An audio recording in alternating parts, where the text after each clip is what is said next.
For most of my life, I've been combing the world, searching, collecting, analyzing, and preserving ancient artifacts. My journeys have taken me to some very remote and sometimes, well, let's just say interesting places. But what I've discovered is beyond amazing. Magnificent ancient treasures made from common clay to precious metals, and all having great significance even in today's world. Crowns of solid gold, absolutely stunning terracotta sculptures made for ancient aristocracy, and unique and extraordinary vessels of bronze, silver, gold, and lacquer, almost all created with an artistry that was ancient long before the birth of Christianity. In the fascinating and mysterious world of antiquities, join us on a mission to separate fact from fiction and fraud, where the two biggest questions are, is it real, and can you prove it?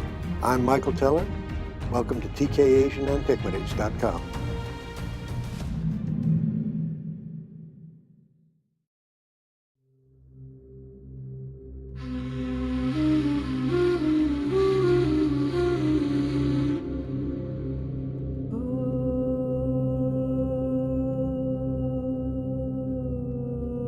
I always go into the tombs with a sense of heightened anticipation.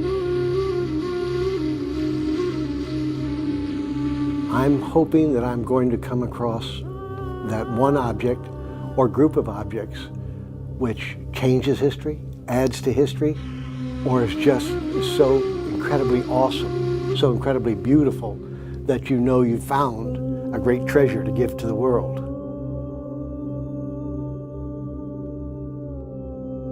But that's what you're looking for, that's what you're hoping for, and it's always in the back of your mind. And if you're going into a major site, it's in the front of your mind.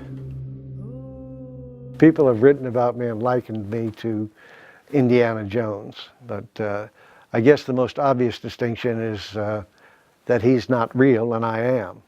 Jones, do you realize what the art is? I'm an Indiana Jones that goes and gets things to put them back into a context that the world can not only appreciate, but leads to understanding and leads to inspiration for what happens next. I am in the desert. So I am in the jungles. I am riding camels and horses.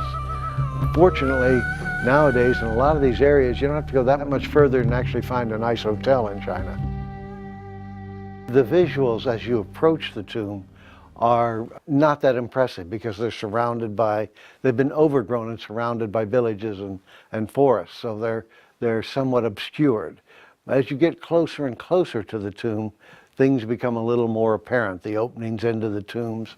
That's when you start to get anxious. What are you going to see? What are you going to find? Occasionally there have been people down who have gone in to the tombs before you, Chinese archaeologists or even just the local people down to a certain level. But there's an equal opportunity for us to come across areas that had never been uncovered before. A series of vertical lines. When you go into tombs, whether they're up in the deserts around Gansu province, or they're in the jungle areas, or any of the tropical areas, or up in the mountains even, the first thing you notice is there's a drop in temperature. It's almost eerie, even though you know the scientific reasons why there's a drop in the temperature because of going underground. It's like being a kid. It's like we're going on our treasure hunt next. What are we going to find next?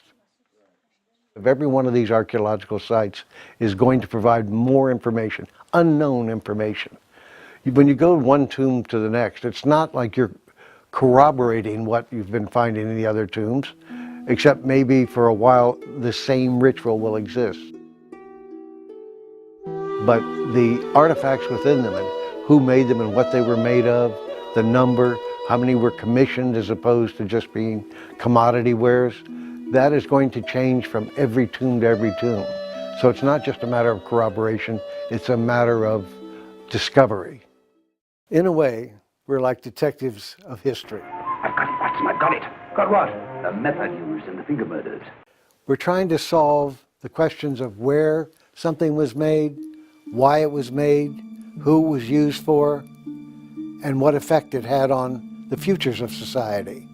These things in the tombs are speaking to us, and we just have to understand the language. And it's probably best interpreted, the best translations can be gotten through scientific analysis. We're trying to remove the mythology, we're trying to remove the divination, but we're taking clues from all different facets of any particular artifact or any particular site and put them all together until you can build up the picture. Where did the material come from that the artifact was made?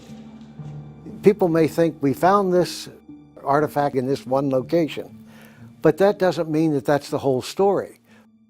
The whole story might have been the conquest of another city-state to acquire the material, gold or certain types of glass, to be able to bring it back to create that. So the interaction between cultures, and sometimes the devastation between cultures, is something that is not documented well. It's documented based on hypotheticals. It's documented based on oral traditions sometimes that have come down over thousands of years. And of course, it's often based on the winner of a particular battle writing it and having disposed of all previous proof of what really happened.